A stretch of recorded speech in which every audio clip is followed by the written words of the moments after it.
Hi, welcome back. On today's episode of the Mindful Money Podcast, I'm chatting with Elizabeth Ralph. Elizabeth is a wealth strategist and intuitive investor who retired at the age of 39 to teach others how to reach financial freedom in non-traditional ways. As the founder of The Spiritual Investor and the host of the Spiritual Investor Podcast, she helps entrepreneurs transform from unsure investors to effortless wealth creators.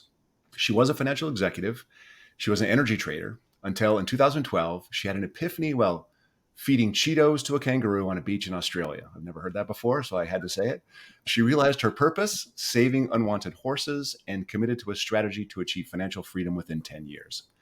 Since then, Elizabeth has helped countless individuals reshape their perspectives on wealth, rewrite their money narratives, and redirect their financial future through the spiritual investor framework. Elizabeth, welcome to the Mindful Money Podcast. Thank you so much, Jonathan. This is amazing to be here. And I got a lovely conversation with you beforehand, too. So this is a win-win situation already. I hope we didn't waste all the good stuff on the pre-conversation. I know. Let's do it again. So before we get too far into it, where do you call home and where are you connecting from now? I kind of have two homes. Main home is California. That's where I've lived most of my life.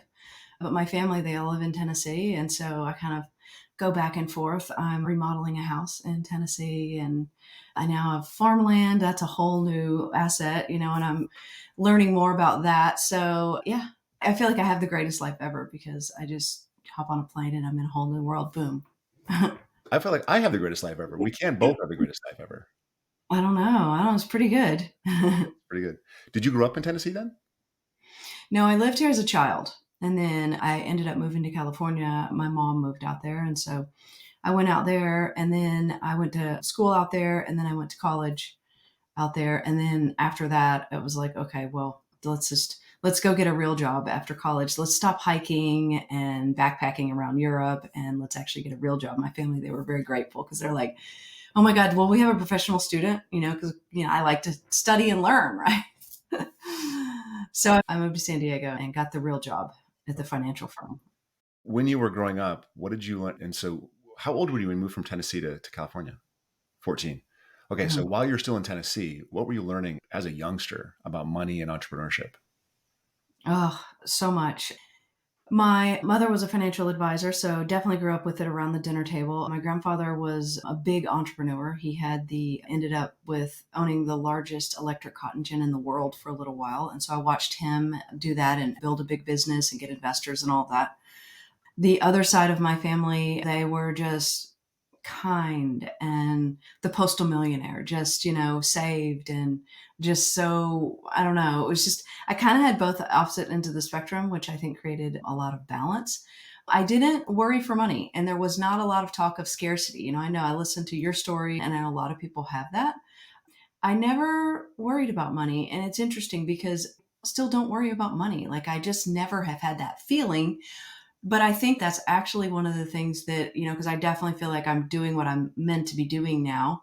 And I think that's one of the reasons that it helps me help other people is because I do feel like I inhabit a specific frequency with money that allows me to be more open and also be able to listen and really, really get in there with people, because I'm not bringing those stories in. At least that's the story I'm telling myself.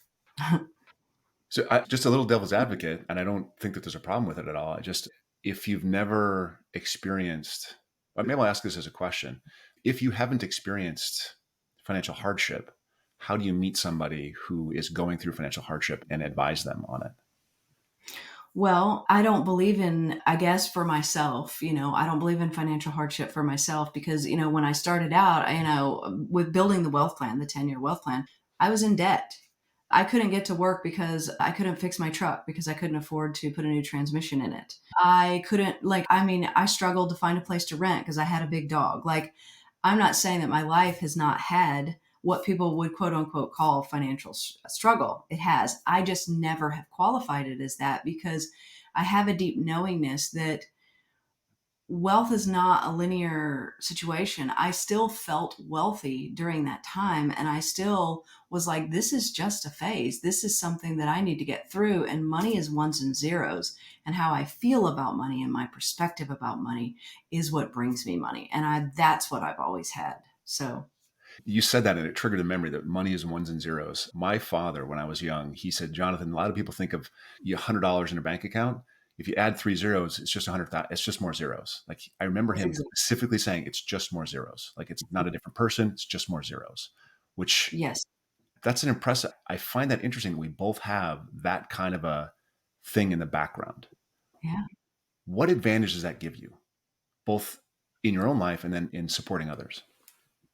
Well, in my mind, it doesn't create separation. And so consciousness is all one. Like that's what we're moving towards, right? And so the more you separate yourself from having the three extra zeros to having the $100, then the further it is away from you. So I call in money because I'm not separate from it. If I'm not separate from it, then I energetically can tie up with what is the emotion, that the feeling of that money. So what it becomes is envision it in my mind as like, it's all just a water hose with like water running through, and it's like I'm not standing on it. Occasionally I'll stand on it when I'm trying to up level as well, but it's like I have an awareness of it.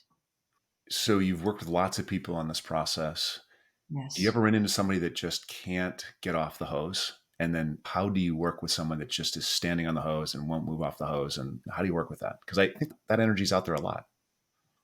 It is out there a lot. Well, I feel like I have a pretty good filtering system with people coming into my world. Like they're going to go through the podcast, they're going to go through the program, something where they're at least open to, okay, money is energy and I'm interested. I want to learn more about this. So it does help in that regard. But yes, I have worked with people. Actually, I've done some experiments where I've just kind of like taken people off the street and said, let me work with you because it's great practice for me too. And I've done it actually in a real time environment, which was really, really fun. What I find is that if people can't get off the water hose with money, it is typically other things that it's the emotions that are tied in with childhood, relationships, all of that, right? It's typically like one big ball of wax. And so you just have to keep going back into it. You have to keep going back into it. Now, if someone is willing to actually stay the game with me, or I'm not just saying just me, anyone who will take them through this process, what ends up happening is there becomes a sort of a crack, an opening. And then Mhm. what will happen is they'll see that money come in. They'll start to feel better. If you can catch someone at that point and help them make a better decision, then what happens is the universe steps in because you're getting that momentum. So then it becomes bigger than me. It's almost like I step to the background and then it's like the momentum, the momentum, the momentum. Then the 3D evidence is like creating itself around them to teach them. Yep. I want to go back. You said something that triggered me. I went and asked a bunch of questions. I have some things I wanted to get to here at the very beginning. And I want to get sort of the definition of retired. Like you actually say in the intro, I said, retired at 39. What does that Yeah. mean? What is retired at 39? Because it looks like you're still working. Is Yeah. right? And it's so funny. I just had this conversation with my team the other day. I was like, I'm going to do a whole podcast on the words that I don't like and that I don't use. Budget is one of them. Commitment. I don't like that word because it's like so many different levels. Retirement. I don't like that word because what is retirement anymore, right? Nobody wants to be like old and sit in a rocking chair anymore, right? Nobody I don't want wants to be that. old, but I do like sitting in a rocking chair. I want to be the one. This is one of the things I thought of when I was going through that. I was like, okay, when I travel, I want to be the one getting off the bus and going up the mountain, not sitting on the bus and looking at the people out the window. That Yep. I had that vision, right? So my version of that is really it boils down to it's my version of financial freedom. And I really am a big believer. Everybody needs to define that based on themselves. And people always ask me, how do you define that? Well, for me, it's like I just thought of what will make me feel at ease? What will make me feel like, oh my gosh, I can breathe and not worry about money where I am at this point, right? Which would have been the 39, because that was my goal. I was like, okay, I don't want to be in the working on the trading floor at 40. It was a great job. Oh my gosh, a great job. But I didn't, this is not where I wanted to be for the rest of my life. So my definition was two things. I wanted to check two boxes. One was I wanted to cover my cost of living with just monthly cash flow. So basically, that's bills, that's not have a mortgage, that's all that. It's not flying on private jets. That would be additional if I chose to do that, but just not the ease. So that was the first thing. And the second thing is I wanted to be done with long term retirement in terms of, okay, I know at a conservative growth rate that my retirement will be there when I'm X age, right? So Mm. those are my two boxes. They're going to differ for everyone. What ended up, and of course, like I'm so grateful that I did that because I wouldn't even be doing what I'm doing. And I was not going to teach people money, by the way. I was not going to do this. I retired so that I could write fiction. I love to write. And then I was at a kid's birthday party, and a friend of mine was like, wait, can you help me with my money? And I'm like, I don't do that. And she's like, but I can't. You hear the typical thing like, well, I don't trust anyone. I can't talk to anyone, blah, blah. You hear that, right? And I'm like, finally, by the end of the party, I'm like, yes, I'll help you with money. So I drove to her house. I was like, I'll do 8 sessions. And I'm sitting out front and I'm thinking to myself, okay, I know how I do money. Obviously, I know about money, but what I said, if I do this, I have to do it my way. And I went in there, and she and her wife and their 2 kids, they sat down, and I said, we're going to start this with a meditation. And they were all on board. And from there, it was gold. And I got a letter in the mail 6 months later. It was thick with like photos. And she said, we just bought a cabin in Big Bear, and our children are going to grow up there having memories, and you've changed our life. And I was like, I mean, I get emotional thinking about it. And this was years ago. I was like, if that's not a sign, then I don't know what is. So I guess this is what I'm doing. So that's why I'm doing this, but I do, I mean, my business is growing and I'm loving it, and I'm kind of in my next phase with it, because this is another thing I'll say just really quick, and I'll just stop here. But my cost of living at 39, my cost of living is not the same as it was 30 at 39. Right. So I just want to throw that out there, that wealth is like constantly changing and evolving, just like we're constantly changing and evolving. In fact, after I left, I started competing on horses, and I was jumping and doing dressage and all that. My cost of living went way up. Yeah, of course. Right. Yeah. Yeah. So you had spoken, so the 10-year plan, you put that together when you were 29 to retire Yeah. when you were 39, and that was Well, I successful. put it together at 30, and I said, I'll leave by 40. So I left a little bit before. So yeah. Okay. And just as we were getting into this, you had mentioned that you're in your 3rd phase of wealth. So can you just kind of explain the phases and what's changed for you? Yeah. So first phase, that was that 10-year. Second phase was really just, thankfully, I had the assets that I had. One of the big advantages for me is that I was in a position where I bought a lot of real estate in San Diego right after the financial crisis. So I was like snapping up houses that were like half off, right? So that helped a lot. And also, obviously, I was a trader, so I was no stranger to the market. So I was investing quite a bit into stocks. So that helped a lot. But then what happened is the second phase was, okay, I got my basics covered. What I'm going to do now is I'm just going to not touch anything, just let the assets grow. It happened to be a great time to be doing that, right? Because that was probably 2016 till probably 16 to like 19. That was a great time to be doing that. So, but I was spending more money at that time because I was growing the business. So I was putting money back into the business. But again, I was able to do that. But I still, again, going back to the I always feel wealthy, is that even when I was like, okay, God, I spent this on the business and this didn't really turn out like I thought it was going to turn out, I never changed my mindset on it, because I understand that the dollars, just like the market, if the market didn't go up and down, it wouldn't be a free market and it wouldn't be any good to anyone. And so I'm kind of like the same thing. So I went through that phase, and then the business finally took off. And then once it took off, then it kept expanding. Now then there's 6 of us, including myself, on my team. So it's really, really been an amazing journey with this. Now, what's interesting though, the third phase is I'm kind of getting back to basics, to be honest. And I don't know if this is just like something that's just kind of going on in the world energetically right now, where I'm really, really loving like walking on the family land. I am traveling. I walked across Spain. I walked the Camino in June. That was a spiritual journey. So I'm doing big things like that.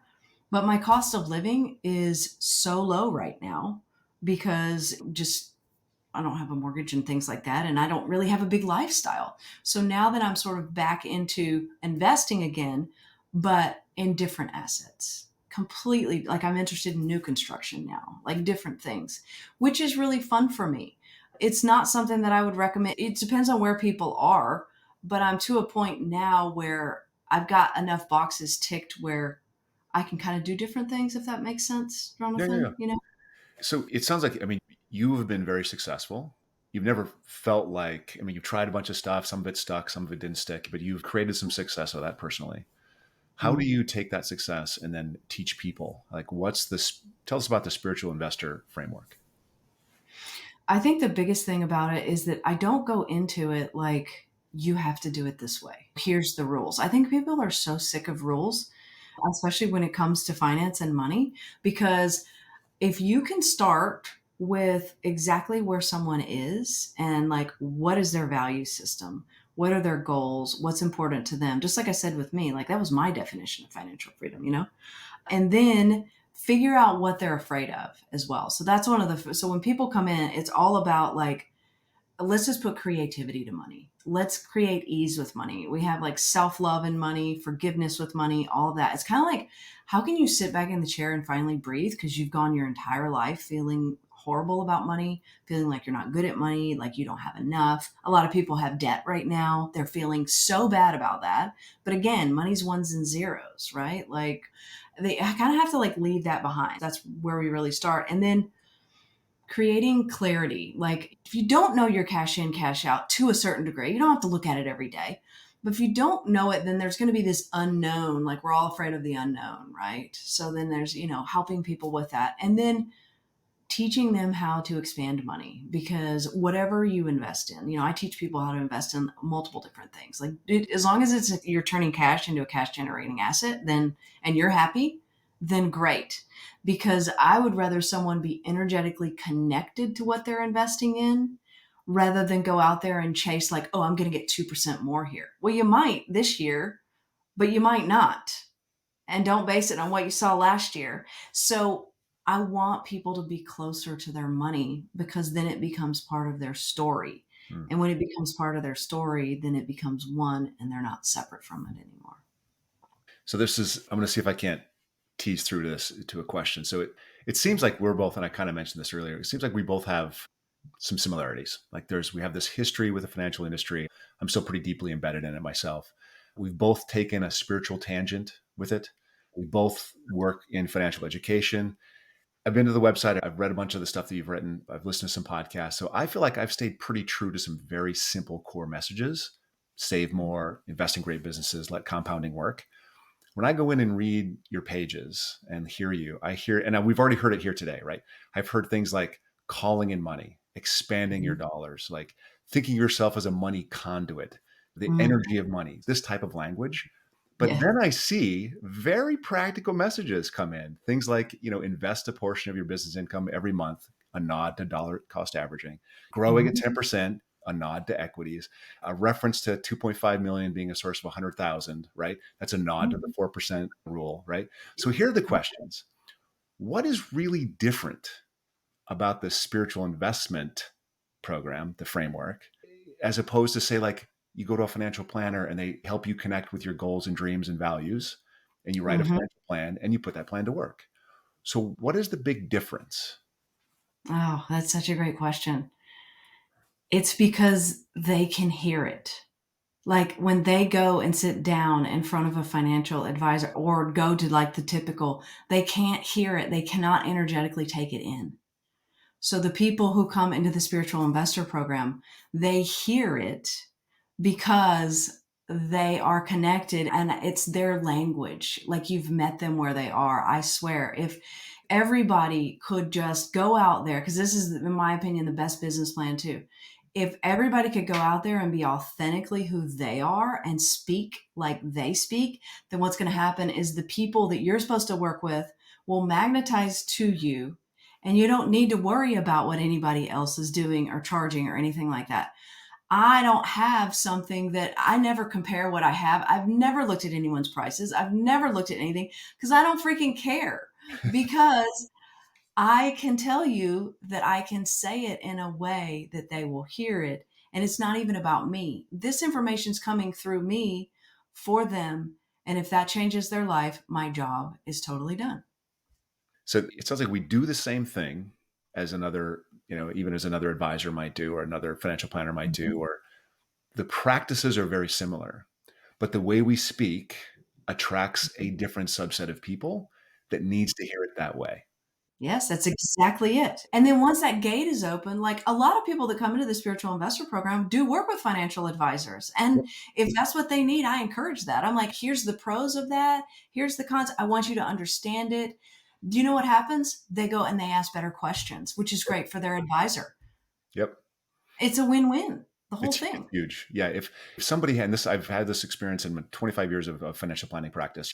It's somebody comes in and the first thing that need to happen is you need to debunk a bunch of myths. You need to unpack the Mhm. suitcase of garbage they brought in with them. And once you unpack that suitcase, they'll hold on to the handle really, really tightly, but maybe you can get it open and get some stuff pulled out of it and answer some questions and provide some guidance. And once they hear some of that and they know that, hey, we're here to help, we can figure this out. We can take these steps. So I love this. In my first book, I talked about these money illusions. And on your site, you talk about some myths and some other things. So just three things. What's the myth of freedom The myth of freedom, like in my mind or in their mind? in your mind? The myth of freedom meaning like how do people get it wrong or like what's the lie in it? Both. Okay. Well, I think that sometimes people feel free when they can go out and they can kind of go shopping or something like that, right? And then you have this sort of blip of freedom. It's almost like this high. But I think that there's a normalized amount of non freedom, which is that emotional ugh that you feel that a lot of people don't even feel anymore because it's been invisible. It's just been, it's kind of like an emotional body that's like Eckhart Tolle talks about these pain bodies that we have in ourselves. It's just there, right? So I think that is the illusion. That's the illusion of freedom right there. So I think that's one thing. The other thing is that someone said to me the other day, I had a live workshop the other day. We do 3 live workshops a year where people just come in. It's like a public, people just kind of come in and I just workshop with them. And I was asked them, like, what are you feeling right now with money? And she said, I feel like I have no control over money because when money comes in, I just have to send it right back out. So she feels like money is this entity that's like almost like outside of her, kind of ruling her life. And so it doesn't matter what amount of money comes in or what amount of money goes out. Like there's not freedom, which leads to the fact that freedom is not determined by an amount of money. Because Mhm. as you know, I mean, when I was working on the trading floor, my boss, God, the cost of living for him and all of his kids in private school in the 3 homes would choke a horse, right? So it's like he didn't have freedom. He was stressed, right? Right. But he was Right. making a ton of money, right? So I think we have that. And I think the third thing I'll say is that I think there's so much neediness out there right now in the world, just especially, if you look at millennials, like needing to buy a house, needing to have something done by a certain time, needing to all this, which is actually causing us to look outside of ourselves. Yeah. And so, what one of the principles that I teach is how to sort of bring that energy back in. And so, when you bring that energy back within you, automatically what happens is a lot of those needs go away and you can actually manage your money in a more abundant way by not needing something. To me, that's better than being strict and being like, I have to not do this month kind of thing, because then that goes into lack. So I would say those are kind of all, that's like 3 corners of freedom, I guess. Yeah. Yeah. Yeah. Yeah. There's another thing I've seen you write about and I'd like to hear comments on is the risk of procrastination. Yeah, because I feel like we can learn a lot from looking back on our life. And I encourage people look back, but look back without judgment.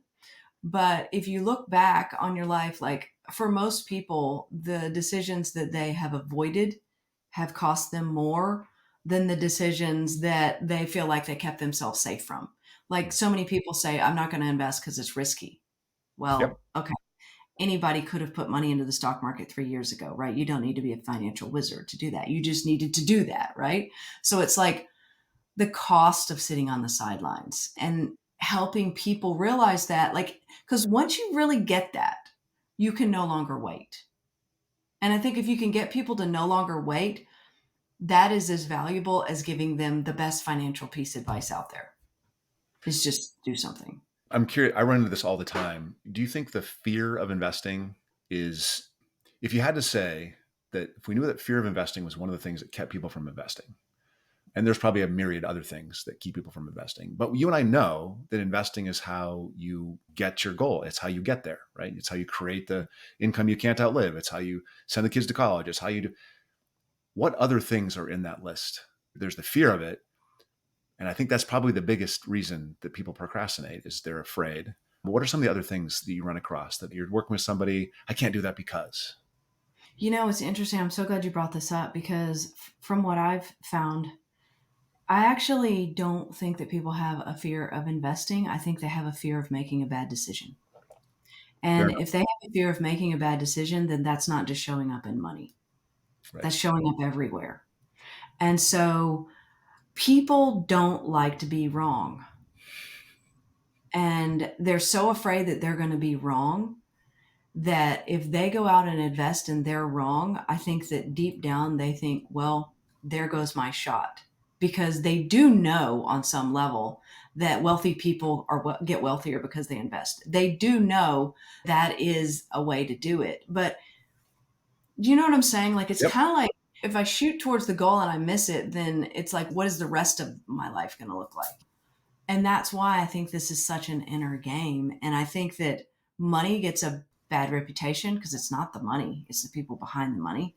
And I think that if people are judging themselves in other areas, I just don't think they're not gonna be able to step off that water hose. Right. I ask every guest to simplify things for us. Let's pretend for a second that somebody new, maybe they come into one of your live sessions and they pull you aside afterwards and say, hey, I'd like to go deeper on this. What's the first thing that you would have them do that they could do today that would give them better outcomes, personal and financial? I think the thing that I would have them do today is I actually did a workshop on this, and it was all about, like, once you can kind of see, like, what are your own habits with money right now? So everybody has their way of dealing with money. They pay the bills late, they pay the bills early, they don't like to check the mail, something like that, right? Something silly like that. I think the first thing that I would have people do is to, again, non judgmental, just like look at what your habits are. And then within those habits is actually hiding the block, because what we do is we just keep cycling in those habits. And so let's say for someone who, I worked with a client the other day, and what she does is she goes, I need to go out and make rent. That was her language. And so what happens is when she goes out, she basically is like, okay, I need to bring in $1,000 today in tips or whatever, right? And so that's how she lives her life. That's a cycle. But what it does is it creates, there's never going to be extra, because she's always just getting that. She's basically universally saying that's enough, right? So if you can break that cycle, because what happens is she's getting a high when she makes the $1,000, and she's feeling like that is telling her brain, I achieved. Right. So when we break that, then what happens is we break that whole like relationship to I'm doing a good job or I've won, I've lost or I've lose. Because that's what we're doing. We're creating these cycles of win lose, but the cycles are just keeping us where we are. And then we go out and January 1st comes and we're like, oh, I want to make $1 million this year. Well, none of those cycles in your life are actually going to get you the $1 million. And so what you have to do is it's kind of like when I walked the Camino across Spain in June, I broke all my cycles.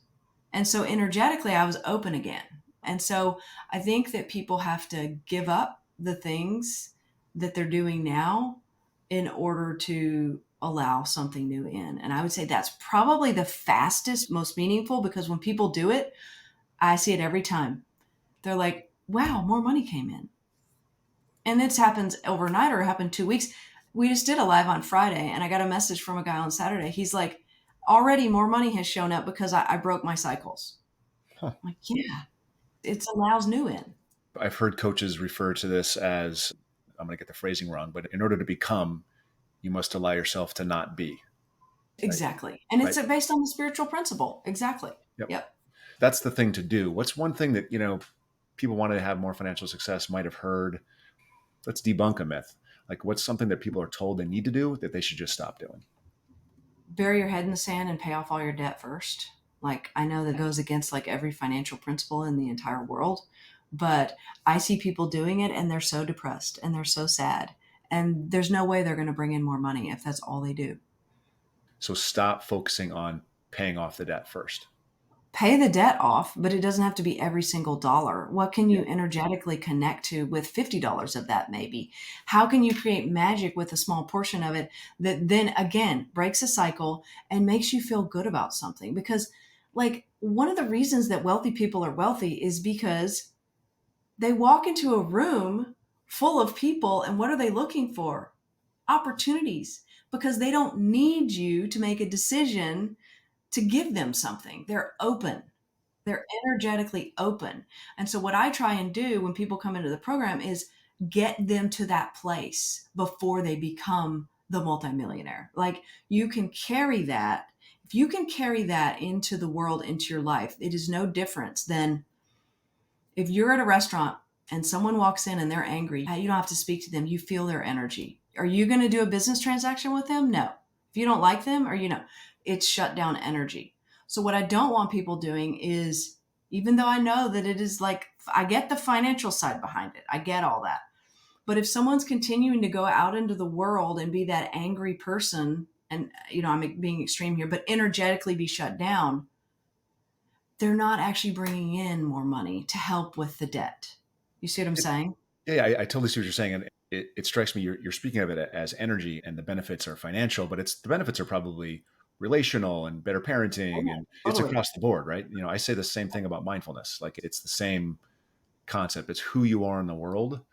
attracts the stuff you want or repels the stuff you want. You just have to be aware of who you are in the world, right? That's exactly it. So, going back to that example, I think it's really, if someone is in debt, I think it's, you need to decide, what do you feel good about? Because if feeling good is what you're really trying to do, then do you feel good about putting 80% of that money to the debt and 20% do something magical? But also step into the responsibility of that. Don't take the 20% and then go spend it on something else. You know what I'm saying? Like, there comes the responsibility with it as well. I want to loop back to something personal here before we wrap for the day, and I appreciate everything you said. What's the last thing you changed your mind about? The last thing I changed my mind about. Oh, okay, well, this is something I've been going through my own lessons lately. When it comes to money, as we've talked about here, I'm so free flow and, all of this stuff, right? It's like kumbaya, right?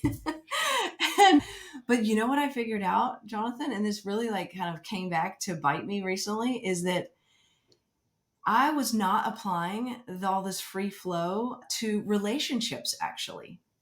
And so I think the biggest thing that has changed for me, especially in the last 2 months, is how come I'm not like across the board applying the principles that I have now. So that's what so I don't know if this answers the question correctly or not, but I would say for me, that's probably been the biggest thing that's changed. And I'm having a great time with it. It's not easy either, because when you start to go into like relationships, you start to go into like childhood stories and all of that stuff. But I Mm. think interestingly, what's happening is, in an indirect way, I can already kind of feel that this is going to come back in from a money perspective and is somehow going to tie into this third phase of my wealth plan, which I don't totally have my head around yet. When you do, you have to come back on. I know. I will. I will. Last thing is, what would constitute a perfect day for you? Perfect day, definitely being with my horses, walking the land. I would say being with friends, laughing with friends. Where I live now, it's like it's open land. It's been in my family since the late 1800s, and so I see the sun on one side, and I see the sun rise on one side and set on one side. So pretty perfect. Just kind of rolling through the motions as is, really. That's beautiful. Finally, tell people how they can connect with you and find more stuff about you.